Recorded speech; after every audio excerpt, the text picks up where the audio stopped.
दिल से भक्ति करने की है, अपने अपने घर पे मनाएंगे। और यही सोच के कई सरकारों ने पब्लिक पॉन्ड में, पब्लिक वाटर बॉडी के अंदर, पब्लिक पानी की किसी भी उसके अंदर छठ पूजा मनाने के ऊपर गुजरात सरकार ने सूरत में, अहमदाबाद में पाबंदी लगाई है, मुंबई में पाबंदी लगाई गई है, हरियाणा में पंचकुला में पाबंदी लगाई गई है। तो यही सोच के लगाई गई है। मैं क्यों चाहूंगा कि छठ पूजा धूमधाम से ना मना पाए लोग? हम क्यों चाहेंगे? हम तो चाहते हैं कि सब लोग धूमधाम से मनाएं। जब से हमारी सरकार बनी है, दिल्ली के अंदर छठ पूजा मनाने के लिए कितनी तैयारियां करते हैं, सरकार कितनी तैयारियां करती है, सरकार कितना बजट देती है छठ पूजा की तैयारियां करने के लिए। लेकिन इस बार ये महामारी है और आप ही की सेहत के लिए, अपने परिवार की सेहत के लिए हम ये कदम उठाने पे मजबूर हुए हैं। छठ पूजा मनाएं, अपने अपने घर पे मनाएं, बाहर एक साथ किसी भी तालाब या किसी भी ऐसी वाटर बॉडी में एक साथ ना उतरें, क्योंकि अगर हम उतरे तो सबको एक साथ कोरोना हो सकता है। और मेरी फिर से विनती है, छठ पूजा बहुत पवित्र त्योहार है, कोरोना बहुत बड़ी महामारी है, इस पे राजनीति मत कीजिए। आज की डेट में दिल्ली में 7,461 बेड, लगभग 7,500 बेड अभी अवेलेबल हैं।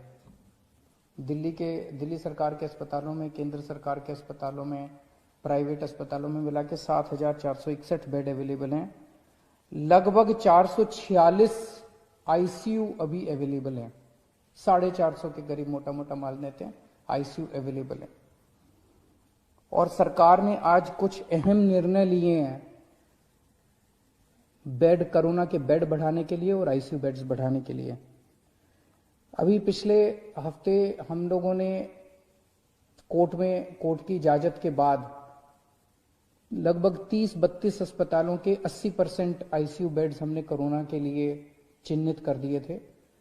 अब ये ऑर्डर आज दिल्ली के सभी प्राइवेट अस्पतालों के ऊपर लागू किए जा रहा है कि दिल्ली के सभी प्राइवेट अस्पतालों के 80% आईसीयू बेड्स कोरोना के लिए रिजर्व किए जा रहे हैं।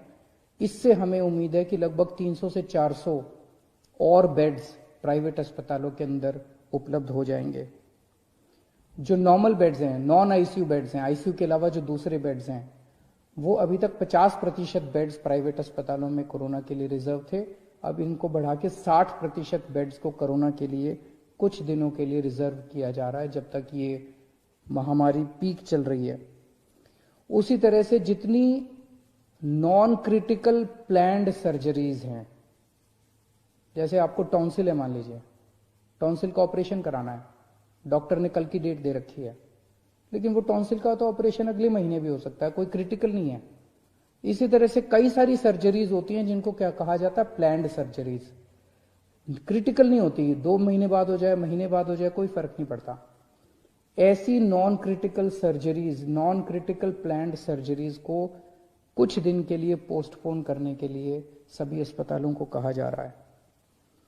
और जैसा मैंने कल कहा था कि आईसीयू बेड्स में दिल्ली सरकार अपने अस्पतालों के अंदर 663 बेड्स की और व्यवस्था, नए बेड्स की व्यवस्था कर रही है। और केंद्र सरकार ने 750 आईसीयू बेड्स देने का आश्वासन दिया है। दोनों मिला के मुझे लगता है 1413 और नए आईसीयू बेड्स, केंद्र सरकार के और दिल्ली सरकार के मिला के 1413 और नए आईसीयू बेड्स इससे उपलब्ध हो जाएंगे।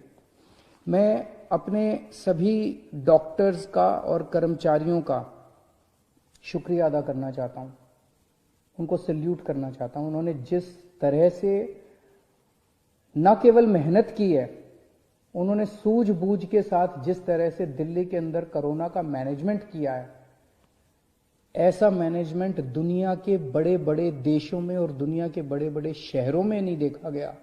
जिस तरह से हमारे दिल्ली के डॉक्टर्स ने और कर्मचारियों ने जिस तरह का शानदार मैनेजमेंट किया है। मैं आपको एक छोटा सा उदाहरण देता हूं। न्यूयॉर्क के अंदर, न्यूयॉर्क अमेरिका में है, अमेरिका कितना एडवांस्ड देश है। न्यूयॉर्क के अंदर 6 अप्रैल को उनकी पीक आई थी। 6 अप्रैल को उनके 6,353 केस थे। उस दिन 6,353 केसों में उनकी 575 लोगों की मौत हुई थी। और जो वीडियो आ रहे थे वहां से कि कॉरिडोर में पेशेंट्स पड़े हुए हैं, बेड्स अवेलेबल नहीं है, अस्पताल के बाहर सड़क के ऊपर पेशेंट सब पड़े हुए हैं, वेट कर रहे हैं कि जब बेड खाली होंगे तो हम अंदर अस्पताल के अंदर जाएंगे। बुरा हाल था चारों तरफ, और इतनी डेथ हो रही थी, बॉडीज एक दूसरे के ऊपर पड़ी हुई थी। इसी तरह की तस्वीरें स्वीडन से आई थी, इसी तरह की तस्वीरें फ्रांस से आई थी, इसी तरह की तस्वीरें इटली से आई थी। जब बेड्स खत्म हो गए थे, लोग बाहर पड़े हुए थे, लोग जब उनकी पीक आई थी। आज दिल्ली के अंदर लगभग पिछले हफ्ते 8,500 केसेस तक हम पहुंच गए दिल्ली में। लेकिन हमारे डॉक्टर्स ने इतनी शानदार, हमारे मेडिकल सुपरिंटेंडेंट्स ने, मेडिकल डायरेक्टर्स ने, डॉक्टर्स ने, मेडिकल फ्रेटर्निटी ने इतनी शानदार व्यवस्था की है, इतना शानदार कोविड का मैनेजमेंट दिल्ली में किया है कि दिल्ली के अंदर ऐसी व्यवस्था नहीं है। दिल्ली में आज भी 7,500 बेड्स अवेलेबल हैं, आज भी 450 आईसीयू बेड्स अवेलेबल हैं। कॉरिडोर के अंदर पेशेंट्स नहीं पड़े हुए, सड़कों के ऊपर पेशेंट्स नहीं पड़े हुए। इतनी ज्यादा पीक आने के बाद भी 100-125 के करीब डेथ्स हो रही हैं। नहीं होनी चाहिए, ये भी ज्यादा है, इसको कम करेंगे। लेकिन जब आप इतने एडवांस्ड कंट्रीज से कंपेयर करते हो जहां पे बुरा हाल हो गया था, मुझे लगता है हमारे डॉक्टर्स ने बहुत शानदार प्रदर्शन किया है। इन सभी डॉक्टर्स की ये समय है हम सब पीठ थपथपाएं। अगर कोई भी आपको डॉक्टर मिले, कोई भी नर्स मिले जो कि कोविड के लिए काम कर रहा है, उसकी एक बार पीठ थपथपा देना, उसका शुक्रिया अदा कर देना, ये बहुत जरूरी है। मैं अभी एलजी साहब के पास गया था मिलने के लिए।